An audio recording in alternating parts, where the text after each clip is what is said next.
Life work.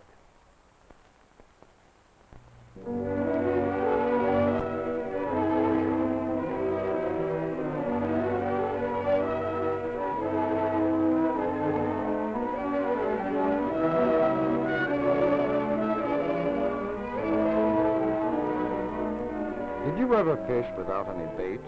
Of course you didn't. Every fisherman knows there's nothing about a bare hook to attract the fish. On the hook there must be some kind of bait. An artificial fly, a worm, a minnow, or a frog to attract the fish and cause him to strike. Without this bait, you'd come home at the end of the day disappointed. When you're searching for work, you're fishing for a job. What you catch will be determined largely by the bait you offer. Your personality, training, and experience are your bait. If you have to catch little or nothing in the way of a job. The fisherman uses special baits for the game fish. To get the better jobs, you must also use special baits in the form of special qualifications. Fewer game fish are caught than common fish. There are fewer game jobs to be caught. The fisherman has the ambition to catch the game fish. In the same way, every person has the ambition someday to land the big job. There's beginner's luck in fishing and beginner's luck in landing jobs, but you can't count on luck. Getting a job depends on you and your training. In choosing your life work, there are many things to be considered. First of all, you must know yourself, your strong points, your weaknesses, your likes and dislikes. Let us consider first your own native abilities. Tests have been developed which help you to measure your abilities. Of particular value are those called aptitude tests, which help you measure your abilities in special fields. Mechanical aptitude tests are a sample of this type. These cannot tell you exactly the occupation to choose, but they give you an idea of the type of work you can do best. They also help to guide you away from some fields in which you won't be successful. Each person has the ability to do just so much work, which is called his level of capacity. If he tries to do more than he's really able, he'll be unhappy in his work. He will also be dissatisfied if he knows he could handle a better job than the one he has. There are tests which will help you choose work which fits your level of capacity best. How simple it would be to choose your life work if taking tests were the only thing you had to do in analyzing yourself. But they are only the first step.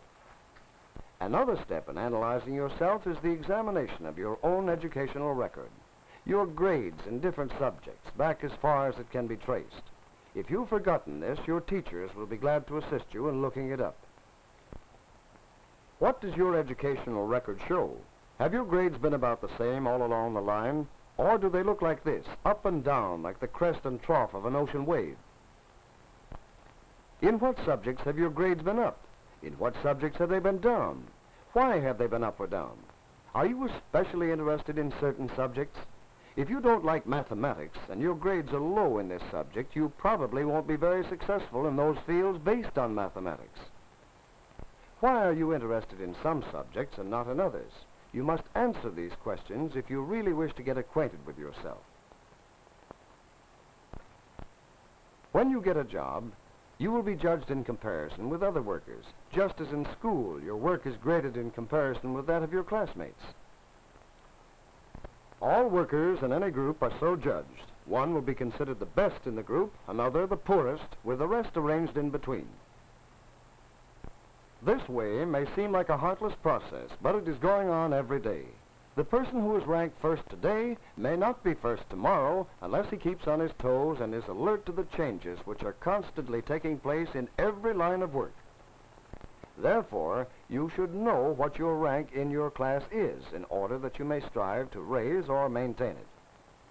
Do you belong in the upper 1/4? Upper 1/2? We hope you're not near the bottom. Another very important question you must ask yourself concerns your character. You will probably agree that honesty and loyalty are two of the strongest points of character. Are you honest with yourself?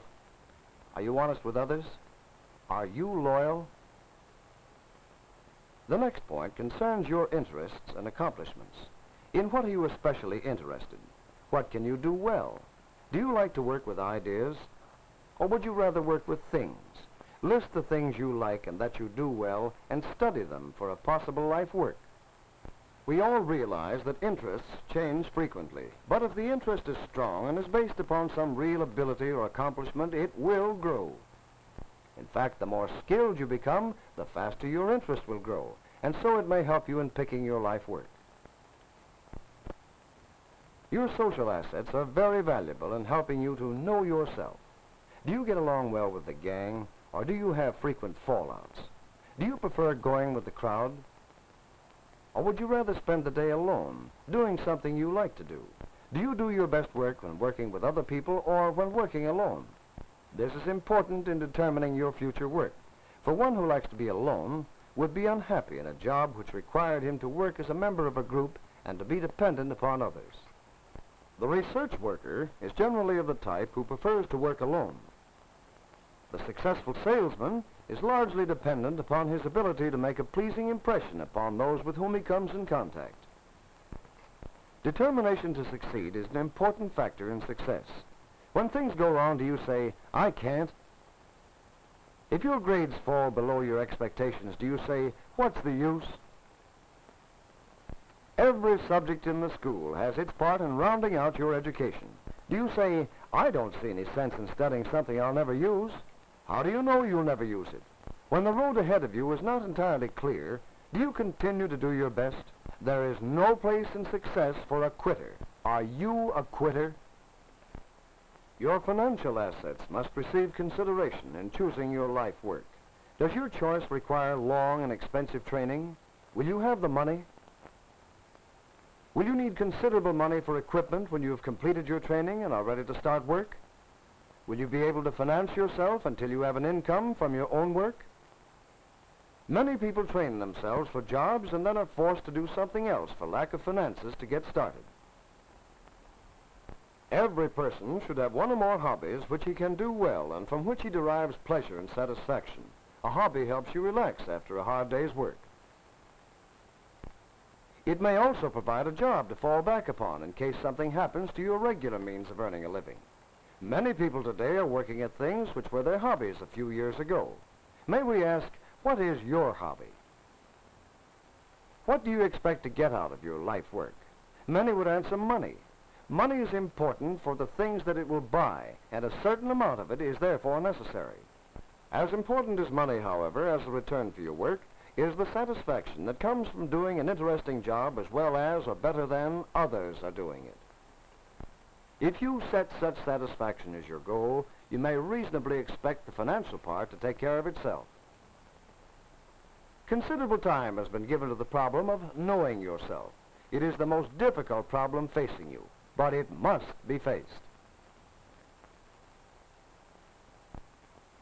Now, let's turn to some of the questions involved in studying occupations. It is well to get clearly in mind that each one of you can do several things successfully. No individual is limited to one occupation alone. You are at the point where the road has many branches. Any one of the several branches will get you to your destination, but many of them would lead you away from your goal. How can you find the right roads?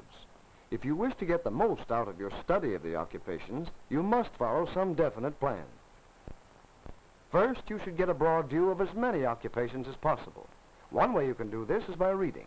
There are many books and magazines which give quite clear word pictures of various fields of work, but this is not enough.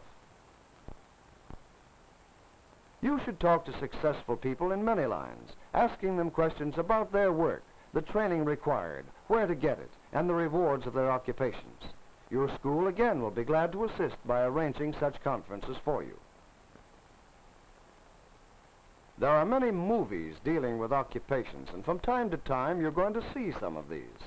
They will acquaint you with many types of work in various parts of the country. In making your investigation, do not limit yourself to your own locality, but make your survey as broad as possible. When you have completed a broad survey, choose those occupations that interest you for further study. Investigate the unpleasant side of the work as well as the pleasant, for every type of work has its disagreeable side. No occupation has ever satisfied the worker all the time. but the pleasant things should greatly outweigh the unpleasant if you're seriously considering that particular occupation. This step will cause you to cross some off your list because you feel that the disadvantages outweigh the advantages. Make an intensive study of the remaining interesting occupations. You will now want to ask some questions concerning them. What does the worker do? Is the occupation overcrowded? What are the starting points and lines of promotion? What are the future prospects for earnings and advancement? What general and special education is required? Where can it be secured? What will this education cost? What will it cost to get established in this occupation? What are the physical requirements? Is it apt to be detrimental to my health? Would I be happy in this work? Many more questions will occur to you as you study the occupations, and remember, you cannot know too much about the work into which you decide to go. While in school, you have all about you many opportunities to improve yourself. Are you making the most of them? The modern school consists of many departments, each contributing its part to make possible a broad educational background that will be valuable in your adult life. The English department offers courses which will help you to speak and write correctly. Courses in literature acquaint you with the world's literary masterpieces, so you can discover for yourself the pleasure to be found in reading them. The social science group provides a chance to study the past, so that you can better understand the conditions of today. Everyone should know more about his government in order that he may be a more useful citizen. Modern developments in transportation and communication have brought cities, states, and nations of the world so close together that we are all subject to the same influences, and no matter what we do for a living, we have many new problems in human relationships which must be solved. A study of the social sciences helps us understand these problems. Mathematics gives you training in arithmetic and shows you how to use it in problems which come up constantly in your everyday life. You must have higher mathematics to succeed in some occupations. In the study of mathematics, you develop your ability for systematic, logical, and accurate reasoning. The sciences, natural and physical, have an influence on the production of everything you eat, wear, or use. For this reason, the sciences play a very direct part in your life, and you should learn to understand and appreciate them. Physical training aims at a healthy body through exercise and planned recreation. If you lose your health, it is difficult and expensive to regain it. The progress of the human race can be traced through its development in music and art.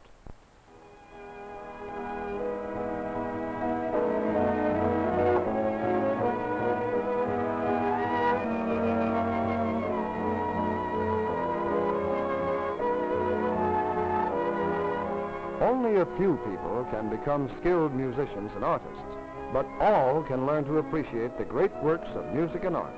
Most of you can develop enough ability in these fields to get real enjoyment out of them.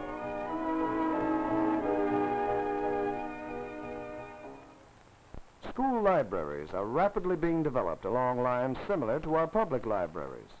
In them, the latest books in many fields will be found, and the individual is free to read according to his interests.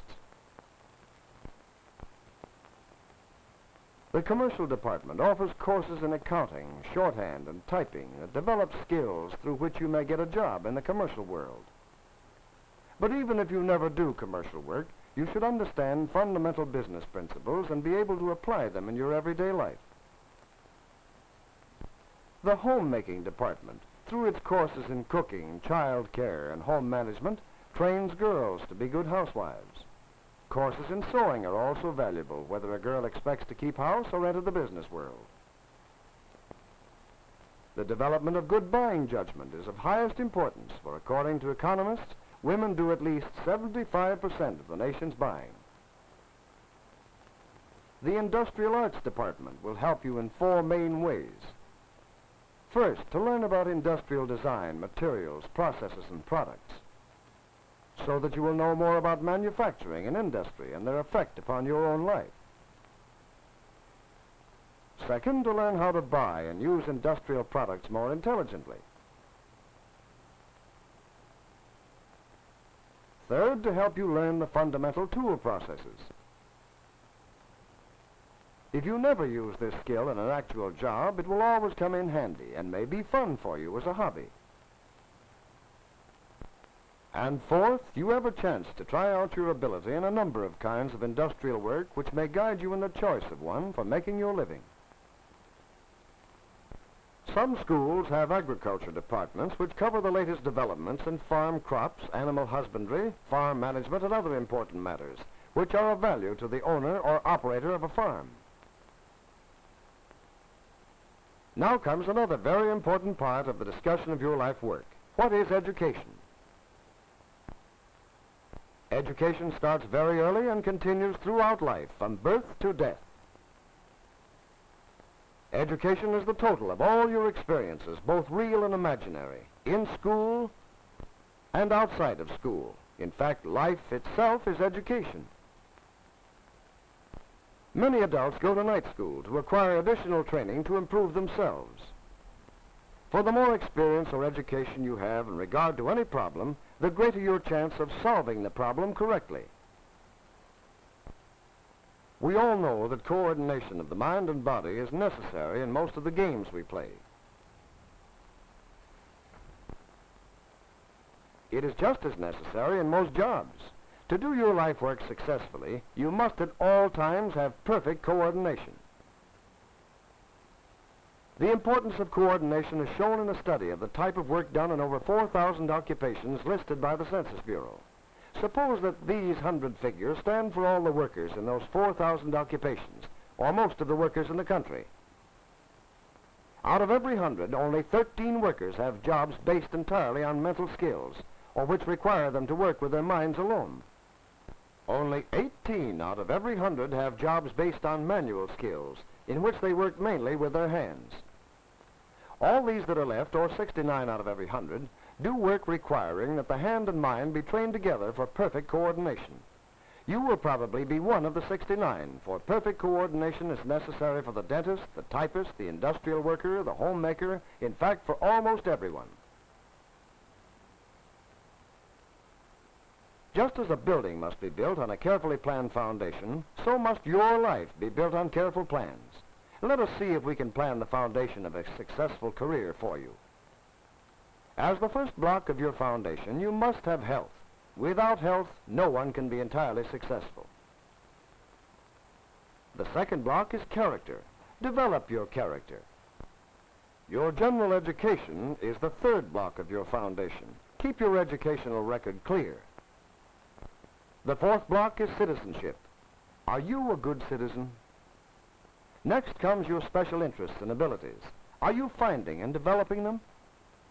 Ambition is the spark plug of the human engine, the force that makes things happen. Do you need a new spark plug? You may have special abilities and ambition, but are you willing to work hard to succeed? There is no shortcut to success. You should know yourself better than anyone else knows you. Get acquainted with yourself. The bigger the job, the more training required. Are you planning to get that training?